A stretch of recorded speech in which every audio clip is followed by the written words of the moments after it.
সরস্বতী পুজোর mini vlog part 2 নিয়ে আমি হাজির।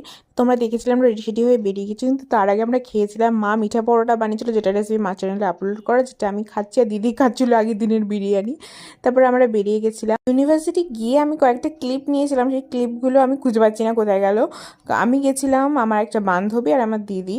সেই ফটোগুলো তোমরা ইনস্টাগ্রামে দেখতে পাবে, ইনস্টাগ্রাম হ্যান্ডেলের ছবি আমি এখানে দিয়ে দিলাম। গিয়েছি, এত সুন্দর গান হচ্ছিল, মানে আমরা কলেজে অনেকক্ষণ ছিলাম আর এই ক্লিপগুলো একটাও খুঁজে পাচ্ছি না। তারপর দুপুরে আমরা গেছিলাম পিৎজা খেতে, আর মার্গারিটা পিৎজা খাওয়ার ইচ্ছে আমার প্রায় গত 1.5 বছর ধরে রয়েছে। আমি জাস্ট প্ল্যান করি আর যাওয়া হয় না। ফাইনালি আমি সেই দিন মার্গারিটা পিৎজা খেয়েছিলাম, আর এটা পুরো চিজ লোডেড ছিল। ও মাই গড!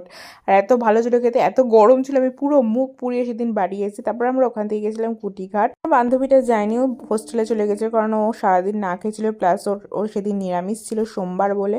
তারপর আমি ওখানে গিয়ে কিছু ভিডিও করলাম, যেটা তোমরা আবার ইনস্টাগ্রাম হ্যান্ডেলেই দেখতে পাবে। ওখানে একটা কালী মন্দির ছিল, আর প্লাস তার পাশে 12টা শিব মন্দির ছিল। স্থানীয় এক ভদ্রলোক জানালেন যে এই মন্দিরের কনসেপ্টেই নাকি দক্ষিণেশ্বরের মন্দির তৈরি করা হয়েছে। তো ওখানে এখন কেন জানি না পুজো হয় না, কিন্তু সত্যি খুব সুন্দর মন্দিরটা। তারপর আমি আর দিদি খানিকক্ষণ গঙ্গার ধারে বসেছিলাম, তারপর বাড়ি চলে এলাম। দেখা হবে নেক্সট ভিডিওতে, টাটা।